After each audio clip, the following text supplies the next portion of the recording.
बिस्मिल्लाहिर्रहमानिर्रहीम। Question number 4 है exercise 1.2 का। If z1 is equal to 2.3 iota and z2 is equal to 1 minus alpha, find the real value of alpha such that imaginary part of z1 z2 is equal to 7।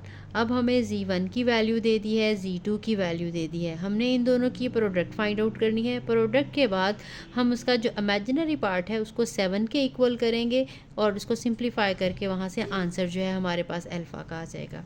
ठीक है, तो हम इसको solve करते हैं।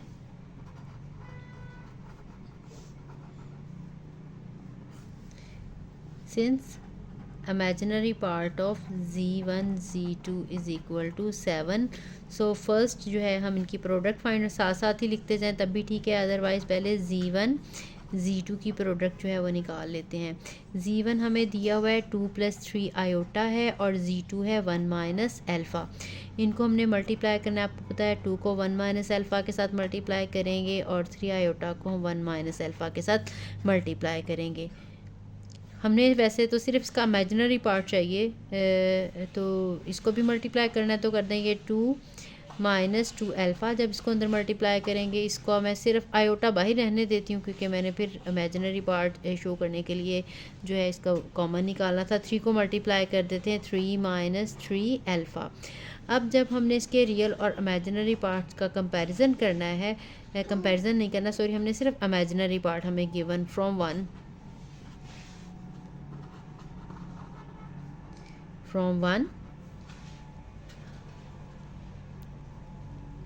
यहाँ से इमेजिनरी पार्ट है 3 minus 3 alpha is equal to 7। क्योंकि यार लिख दें ये स्टेटमेंट यहाँ पे लिख दें, या फिर मैंने ये स्टार्ट में लिख दी थी तो इसका रेफरेंस दे दिया कि हमें, क्योंकि 1 में कहा हुआ था कि इसका इमेजिनरी पार्ट 7 के इक्वल है, तो यहाँ पे इसका जो इमेजिनरी पार्ट है वो 3 माइनस 3 अल्फ़ा है।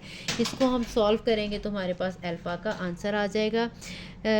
अभी ये हमारे पास है -3 alpha is equal to 7 minus 3, -3 alpha is equal to 7 minus 3 करेंगे तो 4 आ जाएगा। और यहाँ से अल्फ़ा का आंसर हम निकालेंगे तो 4 ओवर -3 यानी -4/3। नेगेटिव ऊपर लिख लें या नीचे लिख लें, एक ही बात है, और यही हमारा जो है आंसर है। बिस्मिल्लाहिर्रहमानिर्रहीम। अस्सलाम वालेकुम स्टूडेंट्स, आज हम एक्सरसाइज 1.2 का क्वेश्चन नंबर 5 करेंगे। क्वेश्चन नंबर 5 की स्टेटमेंट है, if z1 is equal to x plus y iota and z2 is equal to a plus b iota, find x, y, a and b such that z1 plus z2 is equal to 10 plus 4 iota and z1 minus z2 is equal to 6 plus 2 iota. अच्छा, अब हमने जो है value निकालनी है x और y की, जो कि z1 के कंपोनेंट्स हैं रियल और इमेजिनरी, और इसी तरह से z2 फाइंड करें जिसके जो है a और b जो हैं रियल और इमेजिनरी पार्ट्स हैं। अब हमें दो उन्होंने दे दी है कंडीशन, एक z1 प्लस z2 का आंसर दे दिया है और एक z1 माइनस z2 का। या तो ये किया जा सकता है कि z1 और z2 की वैल्यू सब्स्टिट्यूट करें, सिंप्लीफाई करेंगे, एक ये इक्वेशन बन जाएगी हमारे पास। इसी तरह से दूसरी इक्वेशन में z1 और z2 की वैल्यू सब्स्टिट्यूट करेंगे, सिंप्लीफाई करेंगे, एक ये इक्वेशन बन जाएगी। इन दोनों इक्वेशंस को हम सॉल्व कर लेंगे तो हमारे पास a, b, x और y का आंसर आ जाएगा। लेकिन इस तरह से क्वेश्चन जो है वो काफ़ी लेंथी हो जाता है, इससे काफ़ी आसान हमारे पास एक सोल्यूशन है। अगर हम इन दोनों इक्वेशन में से z1 z2 का आंसर निकाल लें तो फिर वहाँ से हम निकाल सकते हैं। एक दफ़ा हम इन्हें ऐड कर लें और एक दफ़ा इन्हें सब्ट्रैक्ट कर लेंगे, z1 और z2 की वैल्यूज़ बहुत आसानी से निकल आती हैं। तो z1 की वैल्यू निकल आ जाएगी तो वहाँ से x और y का आंसर पता चल जाएगा, जहाँ से z2 की वैल्यू होगी तो वहाँ से a और b का आंसर जो है वो हमें पता चल जाएगा। तो स्टार्ट करते हैं। गिवन है z1 plus z2 is equal to 10 plus 4 iota and z1 minus z2 is equal to 6 plus 2 iota. ठीक है, इसको हम इक्वेशन 1 कह देते हैं, इसको हम इक्वेशन 2 कह देते हैं। इन दोनों को हम ऐड कर लेते हैं। Adding equation 1 and 2, z1 plus z2 is equal to 10 plus 4 iota and z1 minus z2 is equal to 6 plus 2 iota. जब हम इन्हें ऐड करेंगे तो ये z2 कैंसिल हो गया, 2z1 is equal to 10 plus 6 16 और ये 6 आयोटा आ गया। अब हमने z1 की वैल्यू फाइंड आउट करनी है। z1 is equal to 16 plus 6 iota over 2। ठीक है, अब हमने दोनों को सेपरेट सेपरेटली डिवाइड कर लेना है। 16 ओवर 2 प्लस 6 ओवर 2 आयोटा। ठीक है, अब इसको हम थोड़ा सा सिंप्लीफाई कर लेंगे। z1 is equal to 8 plus 3 iota हमारे पास आ गया। अब क्योंकि हमारे पास z1 की जो वैल्यू थी वो थी x plus y iota, this implies that x plus y iota is equal to 8 plus 3 iota. और यहाँ से जब हम रियल और इमेजिनरी पार्ट का कंपैरिजन करेंगे तो देखें x की वैल्यू 8 आ जाएगी और y की वैल्यू जो है वो 3 आ जाएगी। ठीक है, साथ में आप मेंशन कर दें यहाँ पे, या जस्ट इम्प्लॉयज़ दैट लिख लें। This implies that x is equal to 8 and y is equal to 3। ठीक है, अब जो दूसरा इसका पार्ट है वो मैं इधर ही कर देती हूँ जहाँ से हमने a और b की वैल्यू निकालनी है। अब अगर हम इक्वेशन 1 में से इक्वेशन 2 सब्ट्रैक्ट कर दें,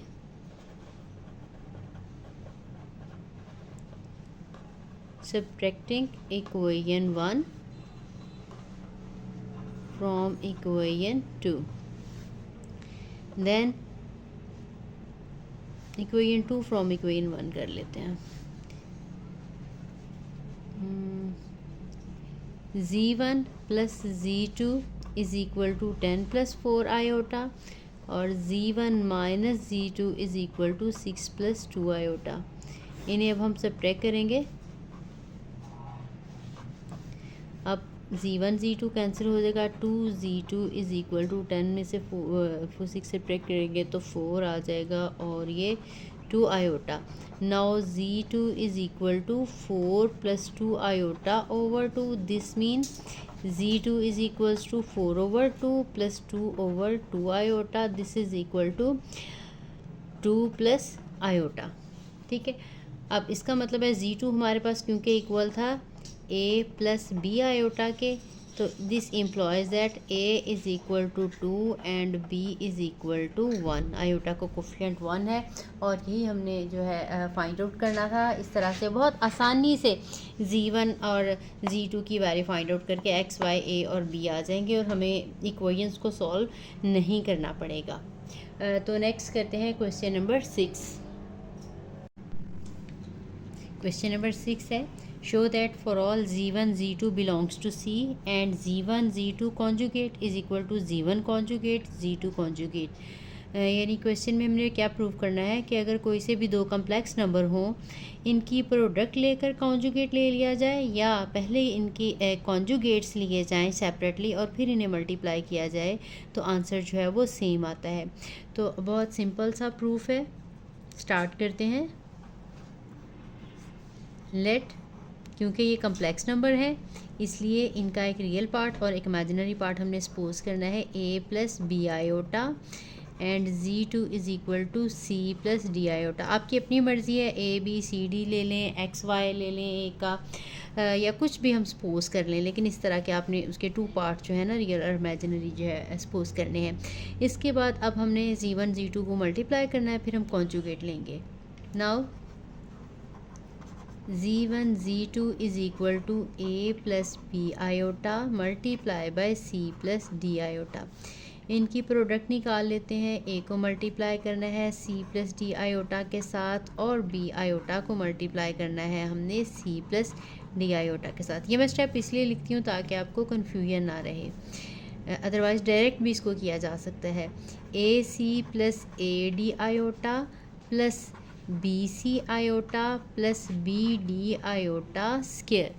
ठीक है, अब ये आयोटा स्क्वायर की हमने वैल्यू सब्स्टिट्यूट कर देनी है। A C plus A D iota plus B C iota plus B D iota square is -1, तो वो हमने यहाँ पे वैल्यू लगा देनी है। A C plus A D iota plus B C iota और माइनस बी डी। अब हमने रियल पार्ट्स को सेपरेट कर लेना है और इमेजिनरी पार्ट्स को सेपरेट कर लेना है। रियल पार्ट में ये ए सी और ये माइनस बी डी आ जाएगा, ए सी माइनस बी डी, इनके बाहर एक मैंने ब्रैकेट लगा ली। और हमारे इमेजिनरी पार्ट इन दोनों में से अगर मैं ये आयोटा कॉमन ले लूँ ये a d plus B C iota. इसके बाद अब हमने क्योंकि इसका कॉन्जुगेट लेना है तो हम कॉन्जुगेट ले लेंगे, that is equal to left hand side. Left hand side is equal to Z1 Z2 conjugate which is equal to AC minus BD plus AD plus BC iota और इसका कॉन्जुगेट। जब हमने कॉन्जुगेट लेना है तो ये वाली सिंबल जो है वो चेंज हो जानी है। आयोटा वाला जो पार्ट होता है, जो इमेजिनरी पार्ट होता है, उसकी सिंबल चेंज हो जाएगी। तो ये आ जाएगा AC माइनस BD और minus AD plus BC iota. ठीक है, अगर इसका आपने ब्रैकेट ओपन करके लिखना है तब भी लिखा जा सकता है। अगर ये हम ब्रैकेट ओपन करके जो है वो लिखेंगे तो ये जो हमारी राइट हैंड साइड है ये भी हमें उसी स्टेप तक जो है वो करनी पड़ेगी। अब हम इसकी राइट हैंड साइड सॉल्व करेंगे। राइट हैंड साइड के लिए पहले हमने Z1 का कॉन्जुगेट लेना है, Z2 का लेना है और उसके बाद इन्हें हमने मल्टीप्लाई करना है। Now Z1 conjugate is equal to A plus B iota conjugate. जब हम इसका कॉन्जुगेट लेंगे तो ये A माइनस B आयोटा आ जाएगा। इसी तरह से Z2 का कॉन्जुगेट लेंगे तो वो C प्लस D आयोटा का कॉन्जुगेट यानी कि C माइनस D आयोटा आ जाएगा। अब जो हमारी राइट हैंड साइड है वो है Z1 conjugate multiply by Z2 conjugate. तो हम इन दोनों को मल्टीप्लाई करेंगे। Z1 कॉन्जुगेट का आंसर है A माइनस B आयोटा और Z2 का C माइनस D आयोटा। तो A को भी C माइनस D आयोटा के साथ मल्टीप्लाई करेंगे, माइनस B आयोटा को भी C माइनस D आयोटा के साथ मल्टीप्लाई करेंगे तो ये आ जाएगा AC माइनस AD आयोटा और माइनस ये B के साथ मल्टीप्लाई करें। आयोटा हम बाहर ही रहने देंगे क्योंकि बाद में भी हमने जो है वो इसका यह कर लेते हैं मल्टीप्लाई। माइनस BC आयोटा क्योंकि एक इसका आयोटा वाला पार्ट और इसका ये रियल पार्ट बन जाएगा, प्लस BD आयोटा स्क्वायर। इसके बाद हमने रियल वाले सेपरेट करने हैं और इमेजिनरी वाले सेपरेट करने हैं। AC minus AD iota minus BC iota और plus BD iota square is -1। Again iota square की वैल्यू हमने इसमें सब्स्टिट्यूट किया है। Iota square is equal to -1। ये जो 3 डॉट्स हैं ये सिंस के लिए, क्योंकि ऐसा है इसलिए हमने इसकी वैल्यू लगाई है। अब इसको एक लाइन में और सिंप्लीफाई कर लेते हैं। AC minus AD iota minus BC iota और माइनस BD आ जाएगा।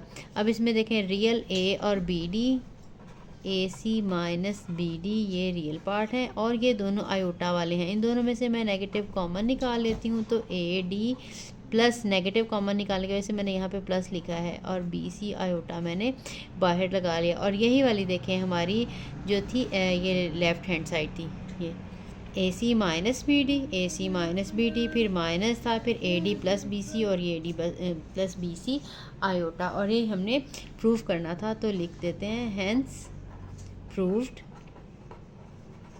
that Z1 Z2 conjugate is equal to Z1 conjugate into Z2 conjugate।